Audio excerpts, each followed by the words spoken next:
Hello lovely people, thank you for watching this video.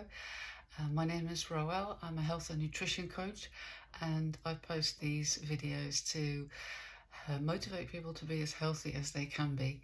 And today I'm going to share 10 tips to help you to overcome cravings for sugar.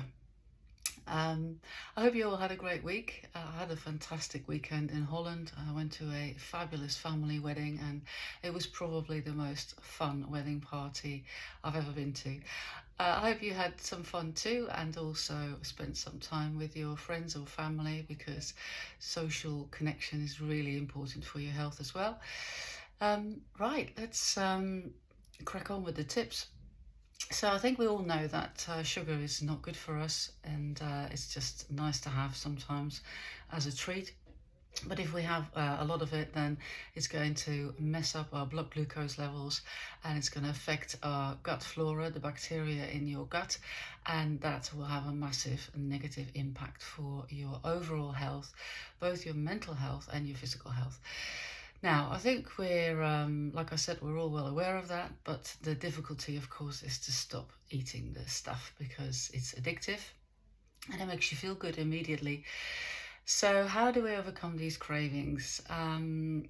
First of all, I think it's useful to know that cravings come in waves and go in waves. So they come and go in waves. So if you feel an urge to eat sugary food, just already realize that it will come and it will go. If you can make it over the top of the wave and resist, then you're going to really help to overcome your cravings in the future because they will come back less strongly. You know what I mean? So you feel the urge to eat some chocolate. Just distract yourself for a minute, have a glass of water, do something else, go and paint your nails, put a wash in, walk around the block, whatever it is you need to do, and see how you feel in 10-20 minutes. And you may feel that the craving is not as bad as it was 20 minutes ago. Maybe you've all been there where you really feel like eating some sugar and it gets worse and worse to the point that if you didn't have it in the house, you would actually walk to the shop and get some. But if you can overcome that strongest point of the craving, you'll find that it will subside again and you'll find it easier to resist.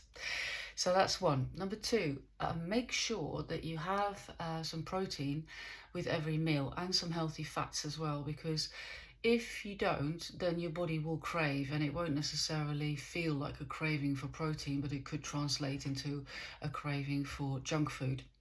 So it's really important to feel satiated, that you have a portion of protein with every meal, and a portion of protein is the size and the thickness of the palm of one hand. And then if you add some healthy fats to that, then you're going to find it much easier to resist the sugary food. In fact, you probably won't get as many cravings for the sugary food. Number three is to manage your stress levels, because when you're stressed, you produce a hormone called cortisol, your stress hormone, and some other hormones as well. And all these hormones will actually make you want to eat sugary food, and they will also promote fat storage, especially around the abdomen. So you want to avoid these stress hormones anyway. Also, these stress hormones will prompt your liver to dump some glucose in your blood, so it'll increase your blood glucose levels already, and then it makes you feel like eating more sugary foods because you want that comfort from the dopamine that you get from the sugar. But your body will also prompt you to eat these sugary foods because it thinks that you need glucose to deal with the stress, which of course these days we don't really need the glucose. That was 200,000 years ago, when we need to run away from something or chase something when we were under stress. So managing your stress levels is another great way to reduce your cravings for the sugary food. Easiest way is to do breath exercises, just slow and deep breathing. And if you look up breathing exercises, you'll find that there are many to try. Box breathing is an example, but there are many others, and you don't need to do it for very long to already get the beneficial effects from it. Number 4 is be a little bit careful with fruit. A lot of people, when they don't want to eat sugar, they replace it with fruit, thinking that that will be a healthy alternative. Now, obviously, it is much healthier than eating sugar, but eat the whole fruit. Don't drink fruit juice, because that will increase your blood glucose levels very, very quickly and to high levels. So it's much better to eat the whole fruit so you get the fiber, and the fiber will reduce the impact on your blood glucose levels. And don't overdo it on the fruit. So I wouldn't really have more than 1 to 2 portions of fruit a day. And if you want to have the fruit that has the least impact on your blood glucose levels, then stick with berries, all kinds of berries. Artificial sweetness is tip number 5, not to have them, but to not have them, because they don't actually wean you off the taste of sweetness. So if you keep continuing having the sweetness, then you don't change your taste buds. And you can change your taste buds by reducing your intake of the sugary foods. You'll become used to eating less sugary foods and appreciate foods that are not so sweet. But if you continue to use sweetness, then you still want that flavor, and that could be a problem. And I'm not even mentioning the other negative impact that sweetness can have on your health, and in particular, again, on your bacteria in the gut, and it's not a good effect. Now, not all sweeteners are as bad as each other, and if you want to use them, then stevia or monk fruit are good options, but personally I stay away from the sweetness as well.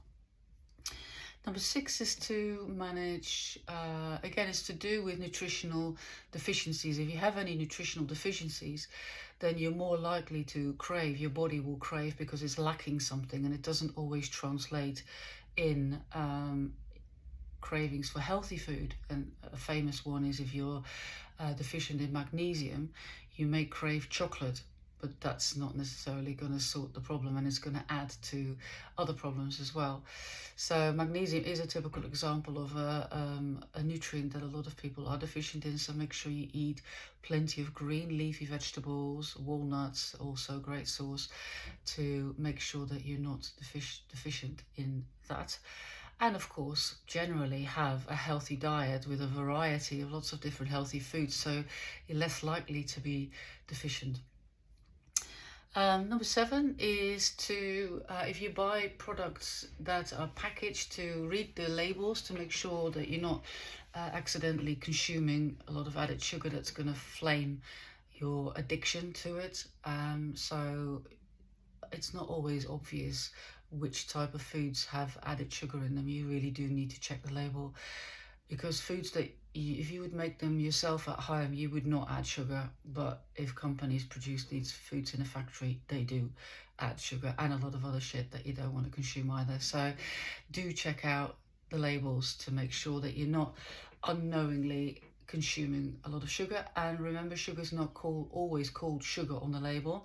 It could be called corn syrup, or any kind of syrup will be a sugar. It could be called fruit juice concentrate, that will be a sugar. Any word ending in OSE, O's, for example, like dextrose, is a sugar, and any ingredient ending in ol is normally a sugar as well. An example would be maltitol. So check the label. Number 8, prepare for emergencies. So make sure that wherever you are, you always have a healthy snack option if you feel the urge to snack on something, so you don't then end up having an accessible snack, which often tends to be a sugary snack. These are always the ones more easily available.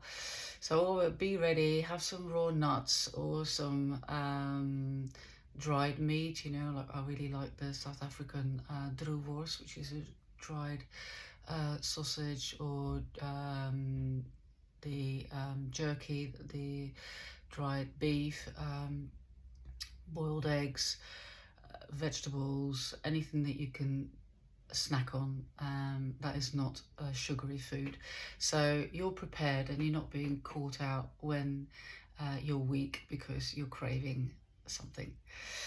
Number 9, sleep, really important, because if you don't get enough sleep, then you're more likely to feel peckish the next day. And that's not you being stupid or weak, but you're up against your biochemistry, because when you don't have enough sleep, then your leptin hormones will be reduced, and that is the hormone that tells you that you're satisfied and you don't need to eat anymore. And your ghrelin hormone, which is your hunger hormone, will be up, so you feel more hungry and less satisfied. So that's a recipe for disaster. And your stress hormones will be higher than normal as well if you don't get enough sleep. So that brings you back to point whatever I mentioned about stress. Then your stress hormones will also prompt you to want to eat more sweet foods. So get your kip in. And number 10 is your environment. A bit of an obvious one, but if you don't want to eat the sugary stuff, don't have it under your nose. And so make sure that it's not easily available for you. If you work from home or if you're in an office, just make sure that you can't easily access these sugary snacks, and just make it that little bit harder for you to have them when the craving comes, and make sure you have the good stuff available.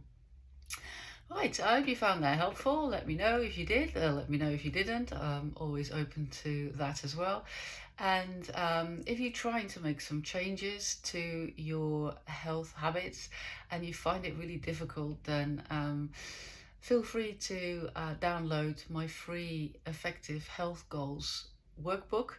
And if you fancy joining me on an Effective Health Goals webinar, I'm doing one tomorrow evening at 8 o'clock, then I'll leave the link below this video, and it's for free, an hour long, and it comes with the workbook as well.